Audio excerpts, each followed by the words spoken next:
What's up, guys, and welcome to another episode of the All-In Podcast, a podcast for casual leaguers. I am the League Dad, and I am joined today by Kevin, She, and Nighthawk, and we are coming at you with a TeamFight Tactics episode.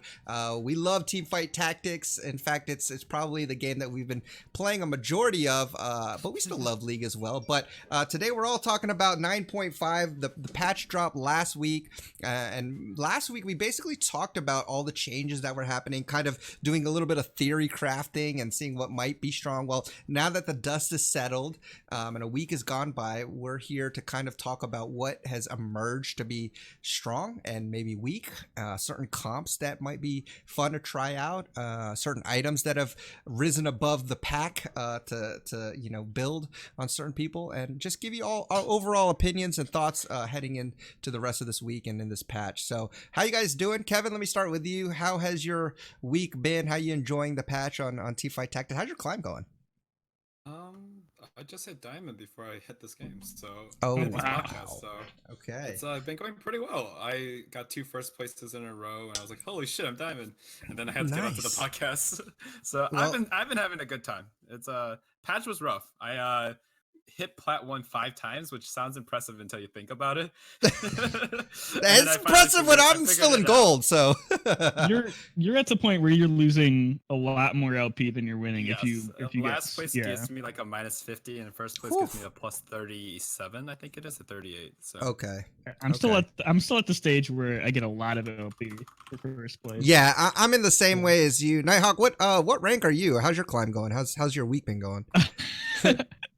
Am I legally obligated to answer that? You don't have to, but I mean, hey, look, I'm gonna just disclaimer this and preface this by saying rank isn't everything, y'all, because there are really good analysts and people out there who know a lot about the game, but might not necessarily have time to grind or whatever. So you don't have to, but hey, I'm just putting that disclaimer out because these guys are very wise when it comes to Teamfight Tactics and League. So, but yeah, how's your climb going? How's your games going, man? It's been going pretty good. I've been playing a lot of non-ranks because I have a large group of friends who like to play together. Yeah, sure. Unfortunately, with ranked, you can only play with 3 people. So yeah. It's been going all right. I think that the new patch really threw a lot of people for the loop. Yeah. But I think we're finally getting to the point where we're settling down. We're learning the good comps. We're learning the counter to the good comps, which is just as important to learning the good comps. And I think I'm getting it together, and maybe I'll try to grind up and get the platinum or diamonds eventually. Yeah, I mean, I haven't had a lot of time to play because I've been on a bunch of vacations and stuff like that. But so when I have been able to play, I've been doing okay. I'm still gaining a lot of LP, so I'm still in that nice kind of ranking up mode. Currently at gold 2, so I'm hoping to maybe get to plat. Maybe, I don't know. We'll see how it goes. But it is nice that the dust is finally settled, and maybe it was good that I haven't been able to play this first week of the patch because I probably would have been losing a lot. But watching a lot of high elo players and streamers play kind of helps you figure out things that we don't have to figure out for ourselves, so that's kind of been helpful. But you do have one more week until the next patch, which the next patch is going to be new classes, new champions, so don't get too comfortable. I believe it's coming out next week. Is that correct? I think it should be. And we actually should be every other week usually. So okay, yeah, I didn't know if it was on the same. I think we should be getting 915B pretty soon too, which won't be a lot of big changes, but it will be like some minor tweaks. Okay, that should probably. I think it's going out tomorrow. Okay, if I'm right. So we'll definitely have to keep an eye out for that for sure. But like I said, don't get too comfortable because the game is always evolving, and that's the thing about Teamfight Tactics. We've talked about this before. Don't try to force comps or force certain things. You got to roll with the punches and make the best decisions you can, and that's how the meta is evolving. So now just circling back, I guess, Kevin, you're the highest ranked here. What have you been finding success with, and what do you? What comps are you finding strong? What's working for you? Share some of that insight with our listeners, man. How can we be diamond like you? So recently, the thing that's really gotten me out of my rut is there's some insane combination of characters you can be playing. I think it was on Reddit too, but my brother told me about it, and he was like, try this out. TF is the core. TF and Kennen are the core characters you're looking for here. Any elementalist you can pick up with that, it will be fine. Like, just whatever you find. But you want to stack all your items on TF and Kennen. The best items on this patch are GA, Morello Namicon, Static Shiv, and Ludens, for this comp at least. Yep. GA is an insane item. If you find multiple GAs early, just slap them on. I mean, GA is basically force of nature, except you can decide you can have 2 of the unit you want instead of an extra unit. So GA is super strong. Morello Namicon's way too busted right now. It needs to get nerfed. I've had my Kennen do like 8,000 plus damage on average per fight. Yeah. Static shifts stack again for some reason on this patch, so you can have like 2 to 3 static shifts on your like TF, and you can just carry early game through the damage. And static shiv is almost global for some reason, so I don't know why it works like that. But build shivs, and Ludens is very good on TF as well, because when you have a Ludens on TF, his mana pool is very small to begin with, so it just keeps splashing over and over and over. Okay. Thus, like Seraphs is quite good on him too. Seraphs is quite good too because of the starting mana. So the point of this comp is you basically go. I can list out 7 characters of Exodia. Let's go for it. Well, 7 pieces of Exodia, I guess. But so your TF is your core and your Kennen is your core. The 2 characters you want to put items on. You want a Morgana for sorcerers and also for the AoE. You want a Lissandra or a Nivea if you can find it for elementalists. Brand for elementalists. Kennen is obviously an elementalist. Lulu for sorcerers and Yordles, and then Poppy as a tank and Yordles.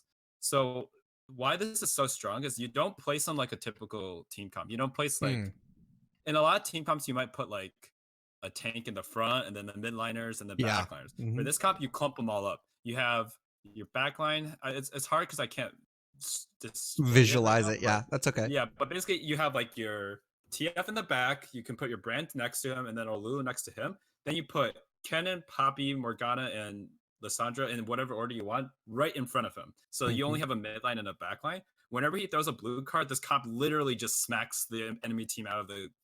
It just like absolutely blows them out of the water. It is so broken. I got in 2 first places in a row. One of the comps, I didn't even have any TFs. I had a 1-star TF at the end and I got first place because I had a 3-star Garen for some reason.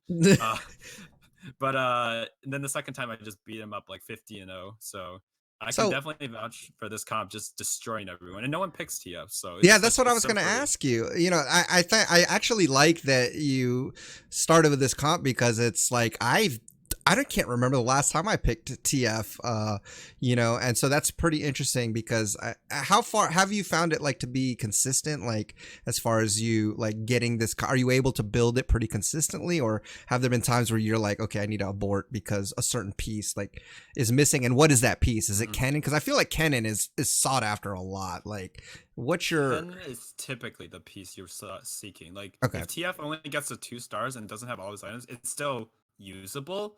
But TF is helpful to have because he's like the mana bank for everyone. But Kennen is the one doing most of your damage because you have a huge ball of stats. You have Elementalist for the tank and everything. And the second a blue card hits, you literally just melt any team comp. It doesn't matter if it's Assassins or whatever. I would say that you can force this comp 90% of games as long as you have the items to start with. You're looking for a recurve bows because you want to get... What I like to get is 2 static shivs on my TF and either a Seraphs or a Ludens for the DPS. And then I like to get GA or Morellos, typically both if I can on Kennen, and then whatever third item you want. Okay. You can force it because all you need to do this build is literally start with Knights. Okay. Knights and whatever 2 stars you could pick up. So as long as you can somehow find 2 Knights and any 2 stars you can pick up, you'll be able to like slowly pick up the units as you level up and play the game. Yeah. And then you drop your Knights last, if possible. Like last game, I had my Sorcerer was a Karthus, and then I had a Mordekaiser as my Knight. And I just decided to keep it till level 9 because I was like, I have Phantom buff now.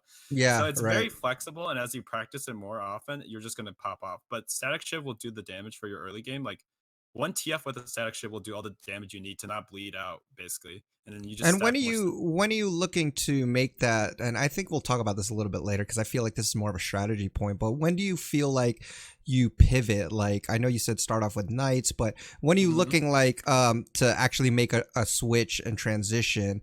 Is it when you get your 3 Elementalists, or is it, you know, Sorcerers? What is it that you find completed where you're like, okay, let me make the switch now? And like, give us your thoughts on that. Like, exactly.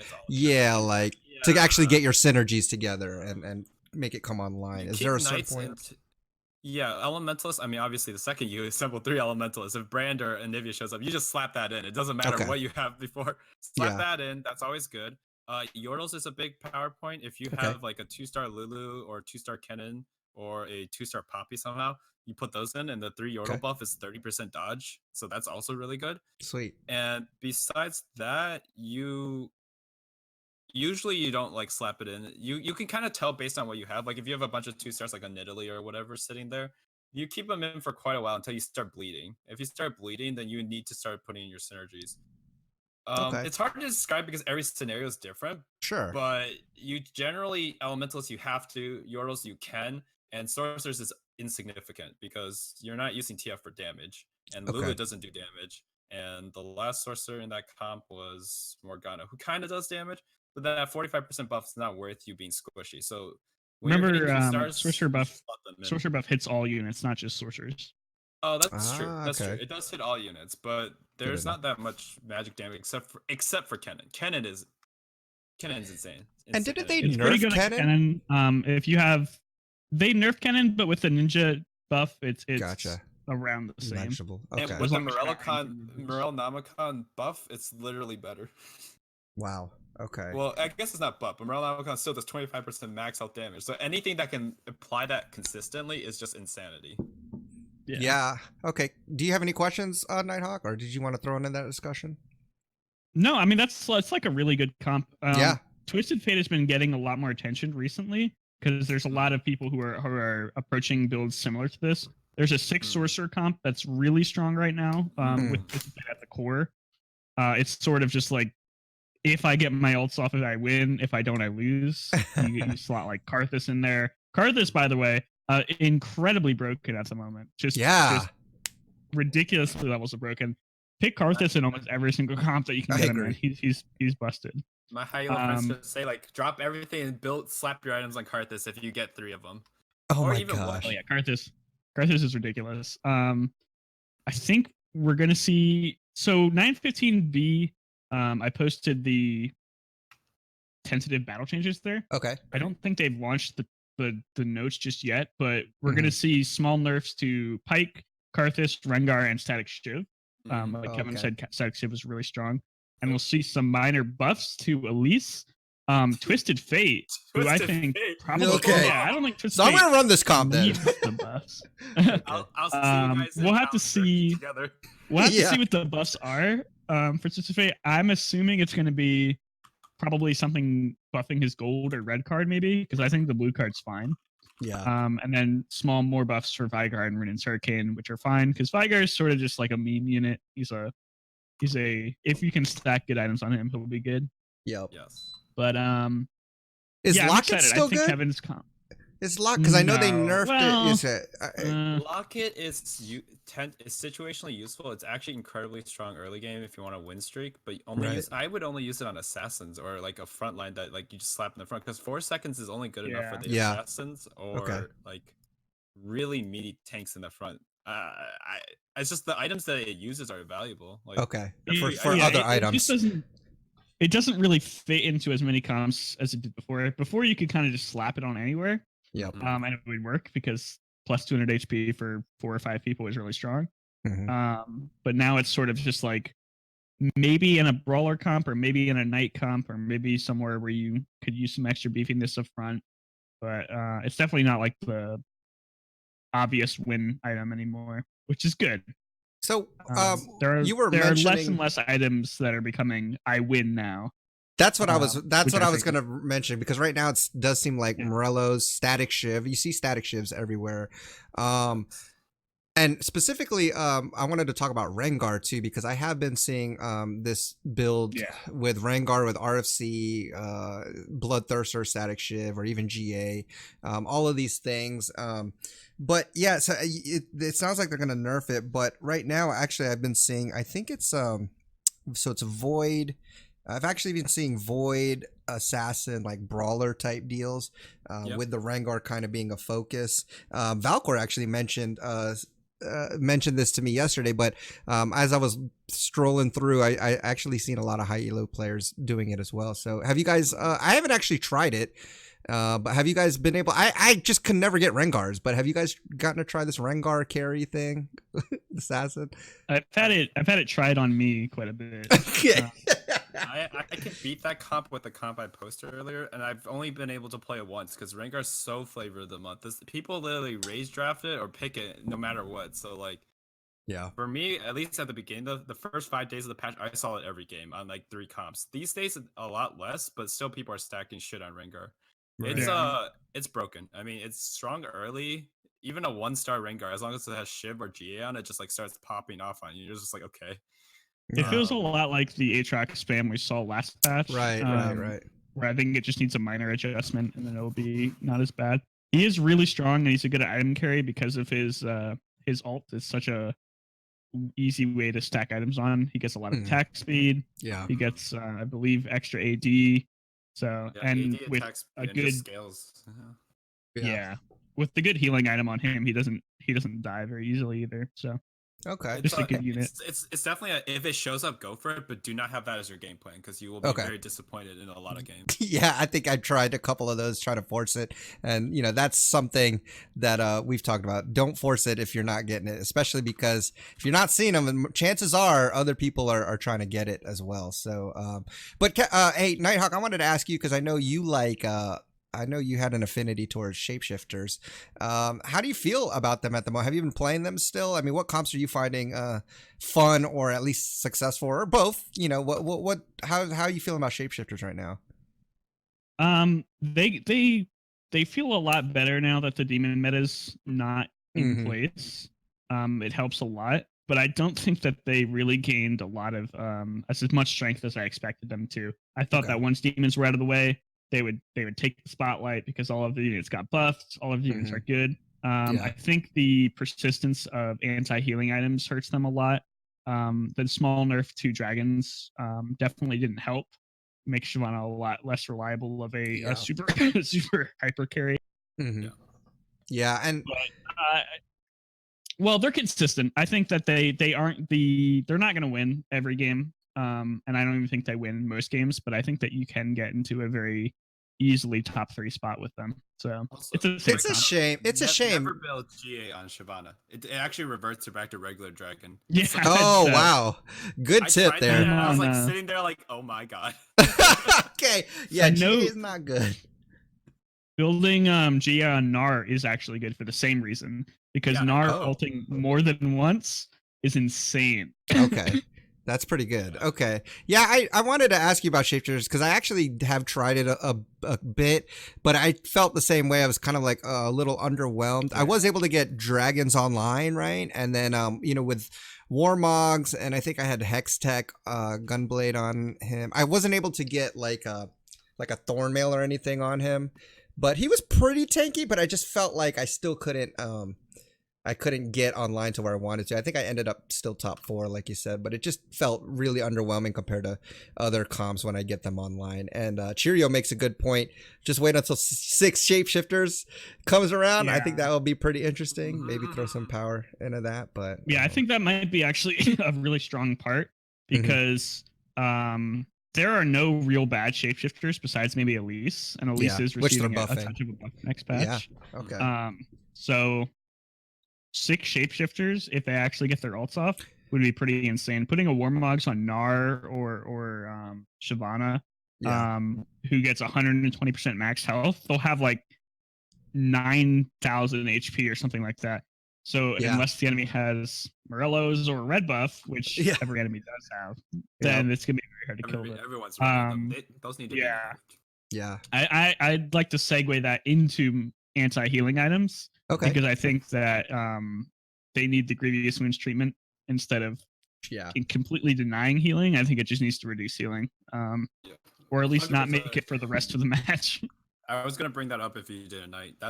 It just makes no sense that they hard counter like Warmogs is not an item anymore. Any healing effects just are completely gone. And that's the thing. Like, I think when they, and that, talking about items, I mean, when they introduce the new Hex Tech class, I mean, that's going to throw in a whole different dynamic, because it does seem like certain items are broken. Hex Tech also seems like a counter for, brokenness like that. If you're not finding items yourself, maybe you just go Hex Tech comp and try to counter everybody else. But speaking of that, then, since Shapeshifters doesn't seem to be working as well, have you found a comp lately, Nighthawk, that you've been liking? I know you've just been playing norms, but is there anything particularly? It's pretty boring. I think the Noble Ranger / Guardian comp is very strong right now. Yeah. Knights are great, and you can slot in 2 knights in there easily because there's already 2 knights in nobles. Yep. Guardians are easy because there's already a noble guardian. So it's just a really solid comp. I don't think it's as consistent as it used to be, just because it's a lot more contested now.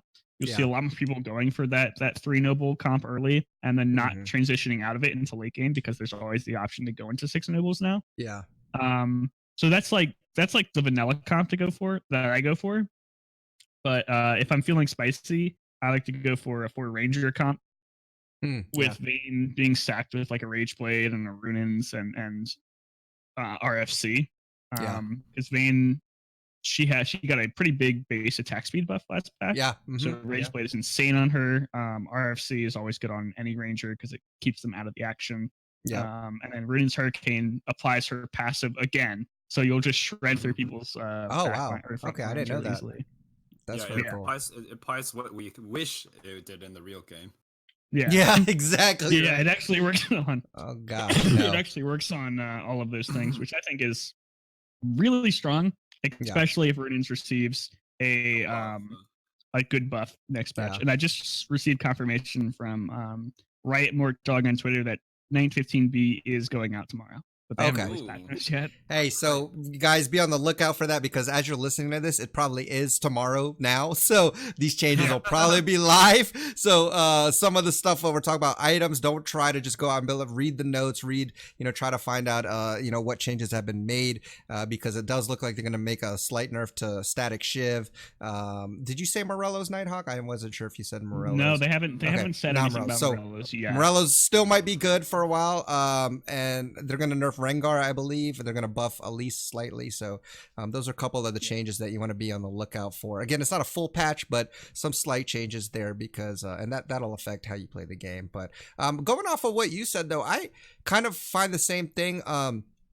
I've found the most consistency with some kind of Ranger build, because all the Rangers did receive some kind of buff slightly, so it has been a little more consistent, and I find that depending on what I get in the mid game, I can transition that later on. But like you said, Guardians is pretty good. You can even go some kind of glacials. You can even go elementals with like Kennen, Lysandra, and Brand, or even a Nivea. This last game I was able to get 6 glacials with a Nivea, Sejuani, and Volley in there, and just really get it all going. But for me, I found that you don't even need to go the traditional 4 Rangers all the time now too, because that you can even go just 2. Like if you're planning, I still think Varus and maybe Ashe are probably the better Rangers if you get just the 2 of them. Vayne also being really good if you get the items for her. But like before, it would seem like you had to get that Kindred and have it with the the Mordekaiser to get full use of the Rangers and the Phantom buff. But now that doesn't seem to be the case. So at least for me, I've been finding a lot of consistency with just going Rangers and that sort of thing. But if you guys are interested in that, I feel like early game you can always tend to find some kind of Ranger going Knights with a noble bonus tends to be relatively easy, and then from there you can kind of transition. But I wanted to get your thoughts a little bit as we move into some strategy talk, right? Because there's so many nuances to this game, which is what I love. Not every game is the same, even if you're trying to go into the general direction. What are your thoughts, I think, as far as pivoting? We've mentioned this briefly. First of all, if you haven't heard of what pivoting is basically the point in the game where you're going to make a decision. You're going to commit to a build. You're either going to spend your gold on leveling up, or you're going to spend your gold on rolling down and trying to find the units, upgrade the units that you have, or find the missing pieces that you need. And this can be done in a variety of ways and at a variety of different levels and times. So I wanted to talk about this because I feel like this is a topic that is there's a lot of variance on. So I wanted to get your thoughts on this. Kevin, when do you like to quote unquote pivot? When do you feel like it's a good time for you to either roll down, commit to a build, or commit to leveling up so you get access to certain champions? So all of those things in a nutshell. What's your thoughts on pivoting? I'm pivoting. I think so. I think I've mentioned this before, but like your red flags are you should start pivoting or pushing really hard the second you get 6-0'd. If you're getting 6-0'd by anything, unless it's like the number one player and he just got really lucky, you've messed up. You need to push. It doesn't matter. Like I don't care if you go down to 10 gold, less than 10 gold. Please. It doesn't matter how much gold you have if you don't have life. So start pushing. What are the big signs? If you see any of the S tier characters in the game that are 3 or 4 gold and a higher, go for it. If a Karthus shows up, start going Sorks or start going something that will support your Karthus to keep it alive. If so, it's Karthus, Cho'Gath. I would say Kennen personally, but this is more in my opinion. If you find a Leona and it's very easy to find a Braum afterwards, so that's also a good way to keep your teammates alive. So that's one way to pivot. I think the biggest tip I give to people who are trying to climb is like, don't ever go into a game with a build order in mind and just like stick to it religiously. Like I keep on winning games where like I have my Exodia build in mind, and if I don't hit it, I'm okay. I have Mordekaiser Karthus instead. That's totally fine for me. Yeah, I was running Kindred with that until I found the Karthus, so like it was doing me a lot of good, and it's a lot easier because like sometimes the units show up. You need to think to yourself, could this work with it? It's not, is it ideal, but don't ignore units. And besides that, I think that standardly you should try to keep like a standard macro plan going on until you start bleeding out. So does everyone like know the general breakpoints where you should level and stuff? Because like, I don't know if that's standard knowledge. No, go ahead and you should probably talk about that because I don't think that's a just completely transparent thing. Right, so a really quick way to remember is like if it, like barring really good characters to pick up, the times you should level up are level 2-1, which is right after the first minion round. You should level up most of the time unless you get like good pairs showing up. If you go under 4 gold and you can't afford it, don't worry about it. Yeah. You should level up once after Carousel, which is 2-4. Carousel, that will get you to level 5. It only costs 4 gold. And usually you want to have 10 gold saved up before the Carousel round. That way you get enough interest that you won't go below 10 gold, but you still hit level 5. Gotcha. The next breakpoint is after Crux. 3-1. You should be saving about anywhere from 15 to 20 gold during the Crux round so that you hit like 27-ish gold because it costs 12 gold to level 6 after Crux, which is... Then you just save. You should never be rolling unless you're doing a hyper rolling strat. Yeah. You just save all the way until ideally after Wolves. After Wolves, you push for level 7, which is round 4-1, I believe it is. Yeah. I think. And then after that, you should be already getting your comp together. At level 7, you can just hard roll above 50 gold if you are above 50 gold. Okay. Then you should be at anywhere between 30 and 50 gold after you get to level 7. And then you can be greedy and get to level 50 gold if you're not dying. But if you are dying, roll down to 30 or 20. 20 is the point where I feel comfortable at sitting above. And usually if I roll down to 20, I stop bleeding as much, as long as I'm not like super unlucky or super stubborn. Besides that, these are the standard games. Every game, every build except for Gunslingers, you can do this leveling order, and you'll feel I think it's the right balance between pushing your levels so that you can like stay ahead of the curve and have that supply advantage. But also not bleed, like not be like at 0 gold or something like that. Because some people level up, they just hit that level button. They're like level 4 or 5 before the carousel, and they just spend a bunch of gold. No, that's good. I think that's really good information to know because like you said, it is you want to level because you get earlier access to those higher costing units, but at the same time you don't want to be spending all of your gold because you need that for econ. That's why it's good to know those things. But that's why I wanted to ask you that because I felt like it's good for our listeners to know like how should I generally level up and push for econ. So Nighthawk, let me bounce to you. Like, do you have a threshold, I guess, breaking point as far as what health you get or what place you're in when you're like, okay, it's panic mode. It's time to start hyper rolling and upgrading or something. I got to do something drastic to stay in this game. What is your kind of thresholds, and maybe you can give some insight as to what our listeners can look out for when they should start thinking about doing something desperate. I don't have anything as super mathematical as Kevin kind of went off on. Yeah. I think if I take more than 15 to 20 damage a round for more than 2 rounds in a row, that's when I start to think about draining the bank and trying to get some higher level units in my comp or leveling up and putting another unit in. Yeah. I'm a very economy focused player. I really like to have my economy, but too many times have I been in a situation where I hold on for too long and I get to the point where one bad loss will end the game for me. So even if I do assemble a really strong team, there's always the chance that you just get screwed over by RNG or something like that, and you just get knocked out. Especially with these nerfs to player damage we had last patch, I think it's a little bit safer to kind of play a little greedier. But it's we're definitely not to the point where you can just hold on to your gold forever. You have to make that choice. I think anything below 50 HP when you start losing 20 rounds, then you have to just go all in, because unless you're top 4 already, then you can afford to play a little safer. Yep.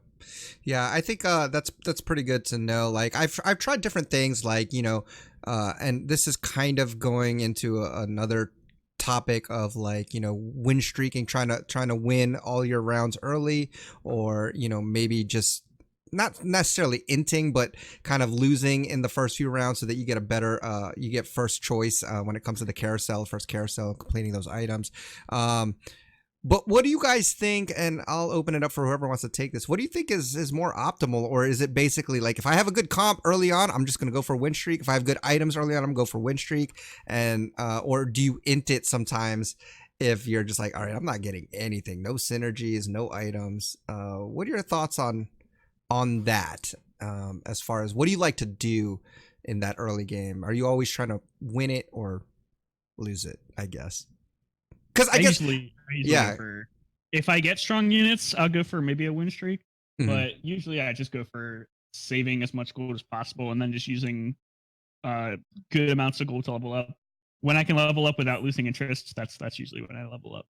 Okay. Unless I'm, like I said, unless I'm on like a hot streak, or if I have like a really strong level 2 comp where I have like 3 nobles or something like that, then maybe I'll go for something like that. Okay. Kevin, what about you? Do you like to go for that win streak? Generally, I will 80% of the time I would go for a win streak no matter what. Like, no matter, as long as I know I can win, I will almost never rely on the, because the carousel only has 9 items now. Yeah, it's sure. so inconsistent for what I need oftentimes. So like I just don't bet on it. I have so many games where win streaking is just better, because like if you're sitting at like 80 health, but like you have kind of shit units, or you're like in a kind of weird spot, you can at least tank a couple of rounds and not panic and make bad decisions. And my logic that I tell people who ask me about this stuff is like this: if you can level up, let's say leveling up to level 6 takes 12 gold or whatever, from level 5 after Krugs, that might lose. If you go from 27 to 15 gold, let's just give an example. You lose 1 interest, but you raise your chances of getting a 1 win the next round by a lot. And then you get 1 gold for just winning, right? Yeah. So that already makes back your interest. You lose less health, and you go back to 20 gold, which was the interest you were going to strike. Of course, that means you get to 30 a lot later. But in my opinion, keeping your light points ahead is like 80% of the time the right call. Unless you're building a build that really needs core items. Gunslingers, for example, needs like Cursed Blade, Disarm, Hush, blah, blah, blah. For those ones, it's okay to end. Oftentimes, it's actually better to end, because if you don't get those items, it doesn't matter if you get your 3-star Tristana. Yeah. If she has bad items, she's going to be worthless. Gonna suck. Yeah, I think that's good, and it looks like chat is pretty much consensus with always win streak, go for win streaks, just win streak, forehead. I think the consensus does seem to be that win streaking is better. You know, health is good. That's how you stay alive, right? But so maybe there's certain circumstances when you end if you're relying on items, but again, that's still shaky. You're depending on RNG there, because you're not guaranteed you're going to get that item in the carousel. So good points. All right, let's move on to another thing I kind of wanted to talk about is I want you guys to think about it real quick. What are some champs, or what are some champs that make good transition or like key, I guess, versatile is what I'm looking for, champs. So I'll give you an example, right? Like for me, I feel like Lulu is a very versatile champ. I can use her in Yordles. I can use her in Sorcerer. She's just really good by herself. You slot her in. So that's an example. What would be like your guys's favorite champs that you consider kind of either they could be a cornerstone piece or they're versatile so you can slot them in a lot of stuff, but stuff that you usually pick up if you see it, even if it's not something you're completely planning to go. Might give you a little second. It's okay if you got to think about it, but feel free to jump in. I feel like you can slot in dragons into almost every comp, unless you have a very, very specific comp which needs every single space. Dragons make a really nice fit. They're both individually strong units, and the synergy is still really good, even after the nerf. Same with Guardians. I think Guardians can be fit into almost every single comp. They're really strong for a 2-piece, and both the individual Guardians are not terrible, especially in comps that do need frontline. Yep. There's a lot of comps out there that struggle to get good frontline, so slotting in a Leona and a Braum, especially with good items like a Thornmail, Warmogs. Oh gosh, Warmogs, yeah. Yeah, really, really strong items on both those champions. Some more better on Braum than Leona, but both good. Dude, for sure. Like I've literally the last 2 games I played, I got a 3-star Braum. It seemed like nobody was wanting him, and with Warmogs, it's just so. Even early on, Braum is really good. So I have to agree with you on the Guardian front. I think I agree even more on the Braum front, just because I feel like he's pretty common. I don't know like why I've been seeing a lot of him lately, but he fits into not just Guardians. He's already a good tank by himself, but he's also can fit into a glacial comp. You know, you only need one other glacial, so he kind of fits in a nice transition piece. Even if you don't plan to go Guardians, he still gives you glacial for a little bit or whatever it is you're trying to build. So good point on the Guardians. What about you, Kevin? You got any specific champs that you like as far as like versatility? I mentioned Kennen earlier because you can just for sure. Anywhere. I also agree with Nighthawk. Lulu's amazing, especially like Lulu scales up with certain comps. Like that, getting that knock up and that health boost is really big for certain characters. Yeah. One of my favorites is Cho'Gath. If I see a Cho'Gath, I'll just slot him in because you only need one other character, like another brawler, to make him even tankier than he already is. His knock up is absurd, and he can even become your carry if you want to, just by putting a couple AP items on him. Cho'Gath is super strong. If you get him, you're also usually cucking other people who want to get him. So like, might as well when he comes up. And Kale. Kale's the other one. Obviously, I tried to refrain from listing 5 gold units because Karthus is like lol. But for Kale, if you get a kill, sometimes sit on it. If you got 3 kills, it's an instant win. I agree with you on that. Strong. Oh my gosh, yeah. Kale she doesn't give a shit about what team comp you have. As long as you give her a Shojin, a Gwynsus, a Static Shiv, like some kind of attack speed or some kind of way for her to ult more often, like a Seraph, she will pop off and she will make any comp stronger. And she only takes 1 unit. Like her synergies aren't useful really. Like Knights can be, but Noble won't help unless you're going Nobles, right? So yeah, for sure. Just put Kale in once you hit late game. I think that the key to late game, if you're a kind of player who wants to get first place more often, not like 3rd or 4th, if you're going for that first place like chicken dinner or whatever the hell it is, start chicken picking up dinner. More when you're like already at your ideal like 7 units or whatever, start picking up those 5 gold and 4 gold units that are hyper carries. Pick up the Cho'Gaths, or Cho'Gath's not a hyper carry. Cho'Gath, Akali's, especially Karthus, Kale, Anivia, I think is insane. Pick those up, and even if they don't fit your comp, they're just a great 8th unit once you hit level 8 or level 9 if you hit really late game. That's how a lot of these people you see with those like god comps are actually like winning the late game. Yeah. Bouncing off of that, I think Yasuo with a couple of items is insanely good. Giving Yasuo a Seraphs and a Death Cap, or a Seraphs and some Ludens. Okay. Wow. Not only is his knockup one of the best CCs in the game if it actually hits multiple units, he just does a lot of damage, and he's tanky, and he can draw aggro away from your back line. Yeah. So he's just an all-around great unit. I don't think he's quite on the level of Kale, or maybe not even quite on the level of Karthus in terms of just slot him in. Yeah. But I think he fits into almost every comp. And he has Blade Masters are pretty good synergy if you can fit that in too. Yeah, for sure. One I wanted to throw in there, it's more of an early game one, but I really like Lucian early on. I feel like Lucian is strong early on, his dashing kind of messes with like assassins because they try to chase him around and stuff like that. He's also noble or gunslinger, which early on noble is a great synergy to have. Gunslinger is pretty versatile early on. So like early on, I like Lucian just because he kind of fits into a couple of things and he can carry your early game, especially if you're just trying to win streak for the beginning part. Now here's one more question I wanted to ask you guys. Like going back to the late game with like something like I'll give you an example of one of my games. So this is why I'm going to ask you guys. It's like I had a two-star Yasuo, right? I had a Braum. My comp was pretty much together, but it was either I choose between the 2-star Yasuo or I had a 1-star Leona, but that would make my Guardian synergy complete. At this point, what do you guys like to do in these situations? Because again, this is the decision making. What are your thoughts on that? What's better, and what do you think is better, and why? Both can be better, but you gotta look at who's left. If your opponents are like Sorks or Elementalists or like dragons or something, you have to go for that Yasuo, I think, because the Guardian buff's doing nothing for you. The 100 armor almost useless. If you're going against assassins, gunslingers, nobles, like certain comps like that, then yeah, go for it. Go for the 1-star Braum. The 2-star Yasuo is superfluous at that point. Yeah. Okay.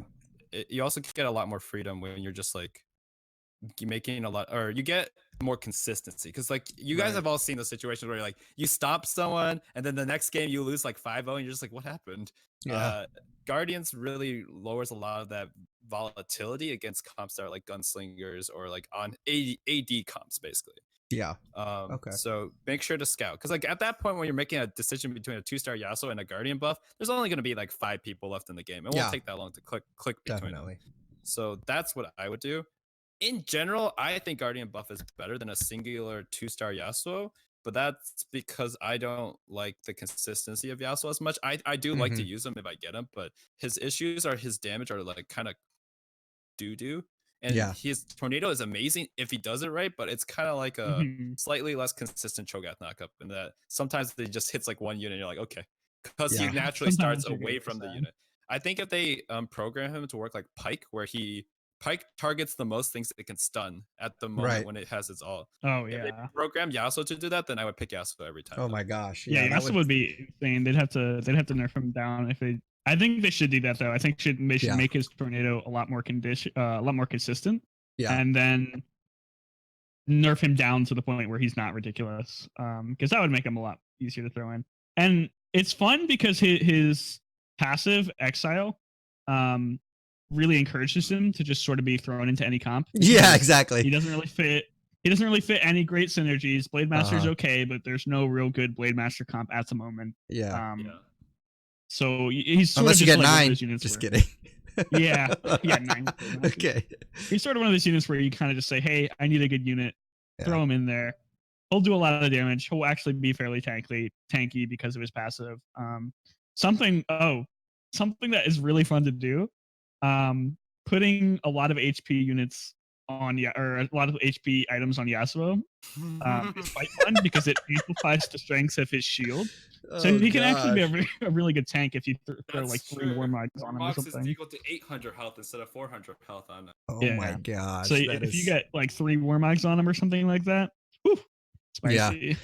That I might have to just try that. Too.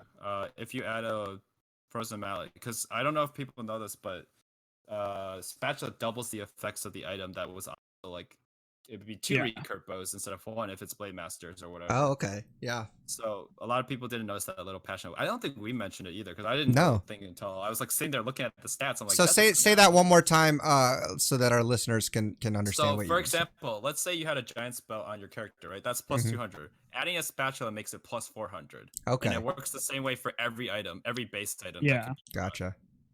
So in addition, why, Force of Nature is now one of the least powerful spatula items. It went from being the best spatula item hand down to being the least powerful, one of the least powerful. It's just because we're losing a lot of stats. It's situationally still very good. Like if it helps you be a piece that lets you get more synergies, it's super strong.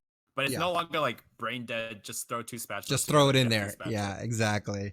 Yeah. Especially because it looks like the game's pushing toward like hyper synergies, like 9 blade masters and stuff like that. Like I think eventually the other synergies are just going to be significantly better unless you have no reason to use them. Right. One thing I wanted to mention that I've been taking advantage of more, and correct me if I'm wrong, and I may have asked this before, but when somebody is out of the game, do their champions go back in the pool? Yes. Okay. I'm almost certain this is the case. Only because there are definitely cases where like they have like 6 legendaries tied up. Yeah. And, like exactly. I like start picking them up, and I'm like, huh. I was watching Riot August stream last night, and he said that's true. Okay, yeah, because I wanted to ask, because that's what I've been doing lately is like when I'm looking for a specific champion and I'm not finding them in my roles, I look at how many, like who's close to being out, and I'll look at what champions they have, and more oftentimes than not, when they do get out, that's when I'll actually be more aggressive in my rolling if I really need that champ. Because if you keep just rolling and rolling and rolling and rolling, and you're not looking at what other people are having, you're probably going to be very frustrated and you won't find the champ that you need. However, if you look and scout and see that, okay, this guy, he's almost about to be out, he has the champ that I need, I'm gonna wait for him to die, then you can roll a little more aggressively because you'll have a better chance of getting it. So I wanted to throw that little tip in there because but I had to confirm if that was actually true, because I've been doing it lately and it's been actually working. I've been finding the units, I've been rolling much better, more efficiently, because I know when to actually be aggressive when my roll, trying to find those champions. Okay, cool. I just wanted to make sure that I had that correct. Okay. It makes it feel better when you kill someone who has the stuff you want too. Yeah, exactly. You're like, I see what you're building, or like you're killing the person that's trying to build the same thing you are. You're like, I'm gonna get it. Yeah, no, that's definitely that feels good. I'm just you, but better. Yeah, I'm just you, but I got really better. And so, okay, last thing I wanted to do before we cut on out today, we talked about strongest champs, strongest comms, strongest items.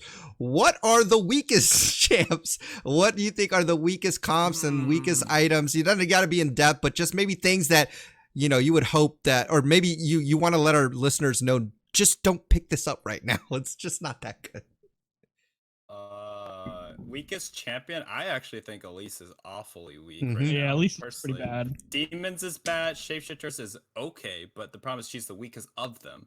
Yeah. And the problem with her is like her little spiralings only do 1 damage. She's I know. Like, even worse, Knight's buff is global now. So actually, this is a little tidbit. If you have a 1-star Elise or even a 2-star Elise, I believe, Knight's buff level 1, the -15 makes the little spiralings do 0 damage. It's just blocked. So it's literally worthless at that point. So she got triple nerfed in this patch. Good to know. By demons and that. As for items, Cheerio says Runins is crap. Do you agree? Runins is crap. It's very, pretty very bad. specific characters like Vayne, for example. Yeah. Okay. If you have a really strong glacial, if you could get Runins in a glacial, like a frozen mallet, on a high attack speed unit, it's hilarious. But Okay. Zephyr. What about Zephyr? I like Zephyr. I think Zephyr's good. Zephyr is super really situationally good. It's like Blitzcrank on crack, because it can hit units that Blitzcrank can't. Zephyr requires a lot of thinking. You need to know where that tornado goes. I don't know if people know this, but when mirrors, right? Yeah, no, it mirrors, but you can also check it. When you move the unit with Zephyr on it, it will show a little tornado animation. Where it will knock up. So be very cognizant of where that is. I thought that was a glitch. I thought that was a glitch. Okay. I thought that's just the beginning. A lot easier. Okay. No, it's fairly new. Okay. And then the unit, like the other things that are still kind of worthless, don't really waste your spatula on Knight's Vow. I mean, Knights is decent, but it's just like it's not the best. It's so easy to get 2 Knights. Don't waste your time. Yeah. And 4 Knights is not that much better. I agree. I have to 6 agree Knights with is pretty bad. 6 Knights is pretty bad. Yeah. I think I have to agree with that. I would say Sword of the Divine is Sword of the Divine is pretty bad too. You need RFC. If you don't have RFC on Sword of the Divine, what are you doing? Okay. Otherwise, you're hitting 0% on Phantom Dancers. So I just think Sword of the Divine needs a buff. It's like one of the worst items, and it builds out 2 high quality items. I think it'd be really cool if Sword of the Divine gave you an increasing amount of crit chance the longer the round goes on.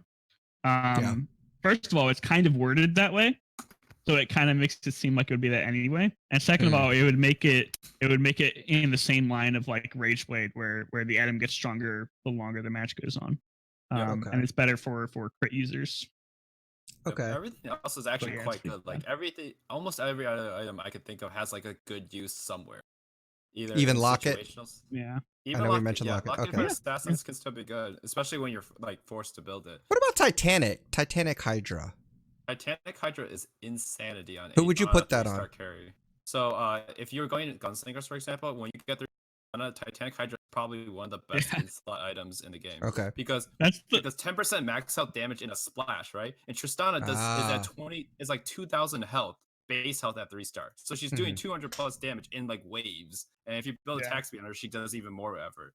Okay. That's the funny thing about Titanic Hydra. It's like it's meant to be an item for tanks to help you do damage as tanks. Yeah. But people are still putting it on attack speed carries, like ranged 80 carries. It's just like objectively better on like anything so for anything that has a large health pool. So 3-star units you should be putting it on, and ranged units because it's just more consistent. Okay. I mean, it sucks that it builds out of a recurve bow. That's the problem. So many other things build out recurve. Out of recurve. Yeah. So I guess if you had to, prioritize components, if you're in a carousel and you're like, oh, what should I get? What would be your list? I guess maybe top 4. I guess in that order. What do you use? Is it recurve usually? I mean, obviously it'll be situational, but recurve I'm assuming is probably because it builds into so many things. Recurve. I would say recurve, tier, needlessly large rod, and then giant spell or be. And then giant spell and then be a sword. Yeah, okay. Cape is that's pretty much exactly the same. Cape is number 1 for gunslingers, but that's the weird thing. But other than that, I would throw spatula in there if you're counting off of the carousel. I would probably put spatula above, at least above in top 3. I honestly don't think spatula is better than recurve bow in some situations. Yeah, I agree. Top 3, top 2, especially if you need it for comp. Yeah. Yeah, if you need something, if you can get like something insane with a spatula, like you can get an extra sorcerer in a sorcerer comp, or you can get a runins in a glacial comp where you want to throw it on a vein or something like that. It's broken, but it's definitely not like a runins is just so good. It builds every single runins item is really good except for Sword of the Divine. Yeah. Okay. And I guess maybe Blade Master. Recurve, recurve item. Yeah. So all right. So what about comps? I know we talked about shapeshifters is not the greatest. Do you guys agree that pirates? I mean, they buff pirates a little bit, but I guess it's still okay early on. What do you guys think of pirates? Pirates are solely for getting eco early. And then you have to transition out of them unless you're in a gunslinger comp. Yep. Unless you're doing a gunslinger. Yeah. Okay. Pirates are great in terms of getting your eco up fast and getting a lot of money. All of the individual pirates are really strong early game. They fall off super hard mid to late game, except for maybe Misfortune and Graves isn't bad late game. Okay. Okay. And then what about demons and what was the other one? Blade Masters. Where would you put those right now? Don't build demons unless you have to. Like they just showed up and you happen to have 2-star ones. Blade Masters are good. Actually, I personally think Blade Masters 3 Blade Masters is good. I think 6 Blade Masters is a bait. Because I think Draven is one of the still like one of the A tier at least. Yeah. If I could get a cracked out Draven, just like I talked about in last week's podcast, I still win games solo with Draven in the corner. So like Blade Masters is still good. For the Gunslinger comp, one of the techs is actually putting either Titanic Hydra or Titanic Hydra Blade Master Tristana 3-star. Is insanity because she just double procs those Titanic procs. So it's actually Curse Blade on her is still really good too. Yeah, Curse Blade's still really good too. But Blade Master Curse Blade on Tristana is like, oof, it's really good. So, like exactly what Kevin said. I think Blade Master is like a supplementary comp you want to go for. Just throw it in 3 max. 6 Blade Master is probably really bad. Unless you have a bunch of recurve bows and a bunch of spatulas, and that's all you have. then yeah, you could probably. Oh yeah. Okay. All right. Yeah. Oh yeah. Sure. Base Six Blade Masters we way have a bad. 9 Blade buff. It still exists. I know that's so, it. Still exists. It's true. Okay. All right. Is there I'll any go for it on last my stream things? someday. Is there any last thing that you guys want to put out there to our listeners? Any, whether it be a tip or I don't know, strategy, anything, words of wisdom before we head on out. You guys good? I think we've covered a lot of good stuff here today. Good. All right. Actually, the other tip is early game. What's really good is Void Brawlers. If you want to just be healthy and you don't know what the hell you're doing, run Void Brawlers or just Brawlers as usual, and you'll usually have enough tankiness that you can just slot whenever you want behind it comfortably without feeling like you're bleeding out.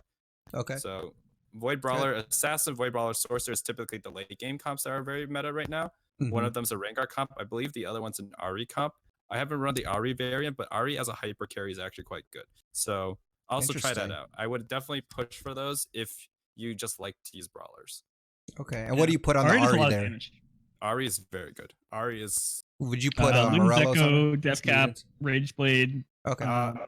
I would go Morello's, Seraph's, and maybe Luden's, maybe Deathcap. Whatever. I mean, at that point, if you can already get those 2 times, I won't. You're good. But, yeah. Okay. But I think Luden's is still quite good. Ahri is one of the best single carries in the game behind like Ken and stuff like that.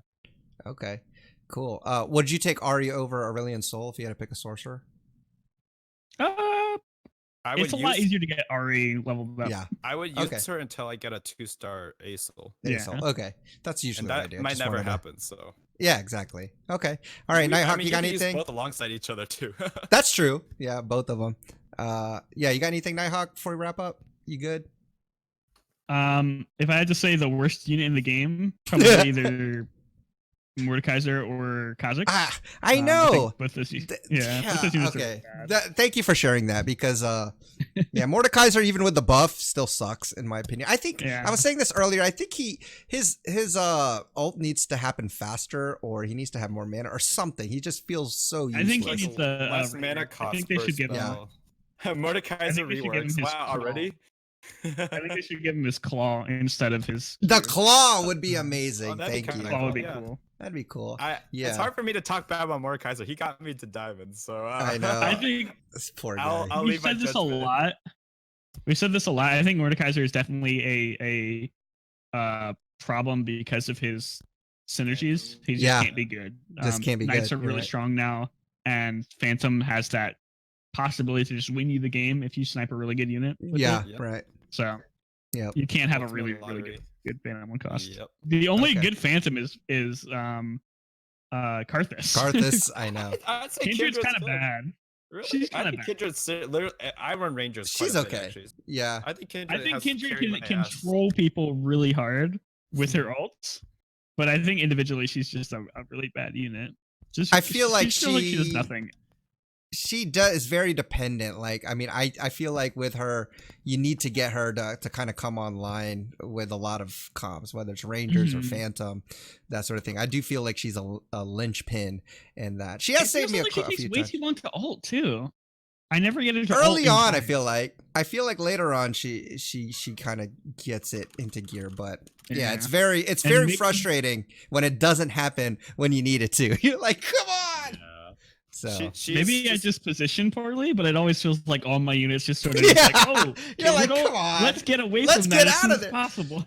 Yeah, Gnar messes me up with that. He's about to ult, and then Gnar just boom throws everyone out of whack. And like, oh great, okay, thank you. Gnar's pretty funny too. Yeah. Okay. All right. Also, well, real quick, no one's running York 6 Yordles anymore. I've never seen it in high elo, but I still think it's good. I got it once.